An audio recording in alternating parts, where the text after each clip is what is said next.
welcome back to my little film and TV channel. I look at all films and TV, do various reviews, information, vlogs. If you do like what I do, I try and inform and entertain if I can. Please push that subscribe button.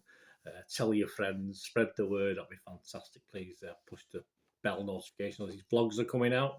And please, I do stuff on my football team as well, Manchester City. So much appreciated if you know anyone who likes football and City, and point them in my direction. That'd be great. Yeah, so this is a film review today, so please, if you enjoy it, give us a thumbs up. Leave us your comments about this film or anything else. It's up to you. We're going over to Netflix today for this one. And we're going to look at one that, happened a lot just recently. Perhaps I'm getting old, guys. I don't know what it is if you watch my regular vlogs then. Yeah, I'm in the minority on this one in my feelings on it. Quite a small minority. It's very popular.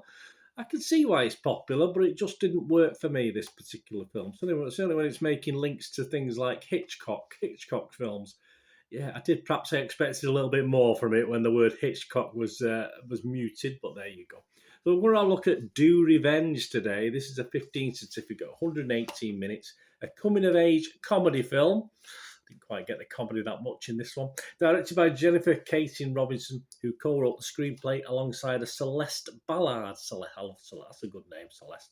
Stars, yeah, faces probably familiar if you watch a lot of the younger, I don't know, all these guys may come through Disney and various places, Nickelodeon, I have no idea, but a lot of new faces to me anyway, apart from one. We've got Camila Mendes, Maya Hawke, Austin Abrams, excuse me, a little bit of sore throat today, guys. My apologies. Rish Shah. And yes, one I've heard of, and a welcome watch, a welcome face in this. Sarah Michelle Gellar was in this as well, playing is it a headmistress? Do they call them headmistress, head of school? I don't know what they call them these days. And it's loosely, this is the interesting bit, loosely inspired by Alfred Hitchcock's Strangers on a Train. Okay, that was 1951, by the way, even though I wasn't born then, so don't start before you comment. It was released on Netflix on September the 16th, 2022. Joe Public, what are they thinking? Positive, as I said, I'm in a minority on this one, guys. The Rotten Tomatoes audience, 81% positivity, scoring 4.3 out of 5, a massive 8.6 out of 10. Internet Movie Database, Joe Public, 14,943 scores and reviews left, averaging a nice, dependable 6.4 out of 10. That's 10,228 people scored it between 6 and 9, and just 2,616 scored it between 2 and 5. So if I was on IMDB, I'd be in that score, but I don't. I just don't have the time to leave reviews on Internet Movie Database, but they are very useful. That's an 80% positivity. I've known the 10 out of 10s and a 1 out of 10s. And the Metascore users, Metacritic, the Metascore users give it 7 out of 10. So overall, as far as the public is concerned, a big majority for this film. What's it about? Well, it's about Drea. Yeah, she's at the peak of her high school powers when her entire life goes up in flames after a sex tape gets leaked to the whole school. We don't get to see that, by the way, or any sort of version of it. Seemingly by her boyfriend. You don't need to. You know what's happened. You probably know what's happened. Or having said that, I watched a couple of the bedroom scenes. Hard to know what she was getting up to. Seemingly by her boyfriend and king of the school, Max. Yeah, Eleanor is an awkward new transfer student who is angered to find out she now has to go to school with her old bully, Carissa, who started a nasty rumour about her in summer camp when they were 13. It's all revenge, this guy's, but... After a clandestine run-in at tennis camp, Drea and Eleanor form an unlikely and secret friendship to get revenge on each other's tormentors. So there you go, you got the old homages to other things in this. And what about the critics told? What about the critics themselves? Forget the public, let's go on to the critics. What are they thinking? Rotten Tomatoes, a bit like their audience, they like it. 86% positivity, that's based on 58 critics, and it averages 6.6 out of 10. 50, that's 50 fresh and just 8 rotten. Some of the not so fresh, we got a not so fresh from Brian Lowry. He's from CNN.com. He said, for a movie where the characters speak often about their Ivy League aspirations, creatively speaking,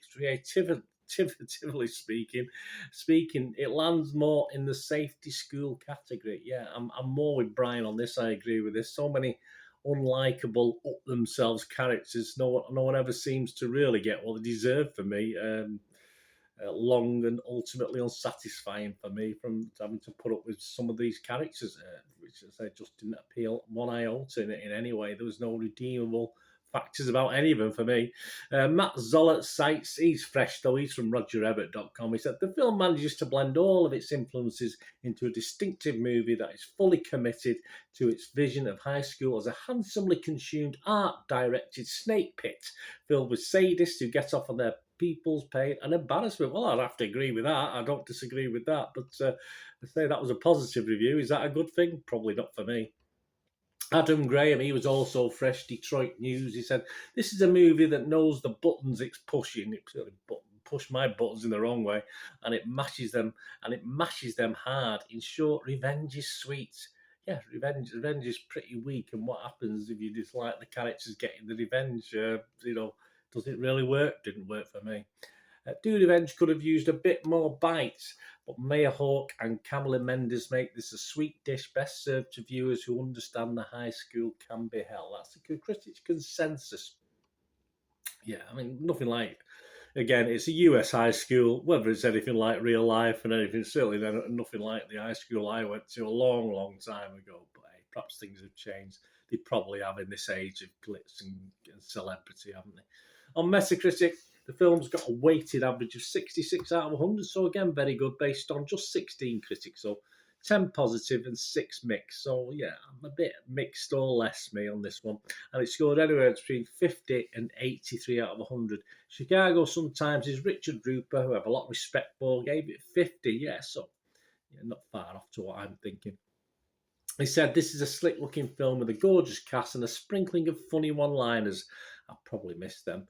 But the dark comedy often falls flat, was there? Nearly every character is a one-dimensional cliche, and the redemption story defies credibility, even in a well-dressed social satire. Yep, slick, very slick, and ultimately unfulfilling for me, but I agree with Richard mostly on that one. The Guardian's Adrian Horton, though he likes it, he gave it 8 out of 100. He said, it's outsized mean girl ruthlessness with a candy-coated shell led by Mendes and Hawke's commanding performances is a biting if overlong good time. Well, it's long, yeah, that's another thing, too long. I did like Mean Girls, one of my favourite films back in, was it 90s, 2000, not too sure now. Used to have it on video, I think a video or DVD at the video shop I used to own. So there you go. I was going to give this a mark of 5, and then I thought, no, because I didn't really like it. So I'm not going to give it a mark, guys. I'm just very disappointed. I didn't enjoy the setting. I didn't enjoy the horrible characters. As I said, if I could at least like one of them, it would have been a bit better. But I couldn't stand the sight of any of them, in all fairness.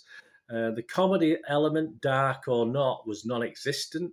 The one-liners probably glazed over and probably missed them.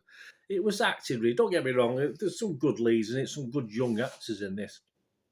But at just under 2 hours, I think someone commented there about the length of it. It's just too long.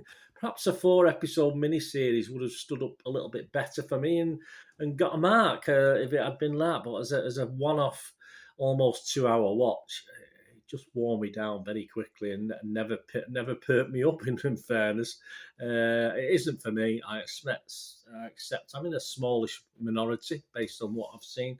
But I'm just going to go back now, guys, and watch a classic. I'm going to go back and watch Strangers on a Train and try and get rid of this film out of my memory. Which, to be honest with you, isn't hard. It's virtually gone already. A couple of hours later after watching it. But yeah, that's my opinion, guys. Let me know what you think, please. All these scores and reviews as at the 25th of September, 2022.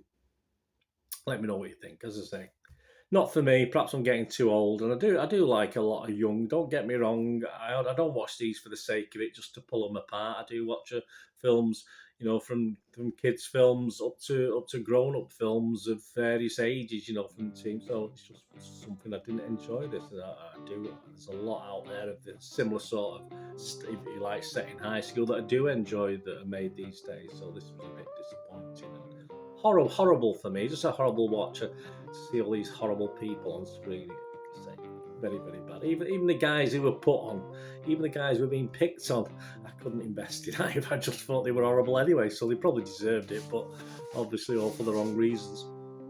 Thanks for watching. Please, until we meet again, please stay safe, everyone. Bye for now.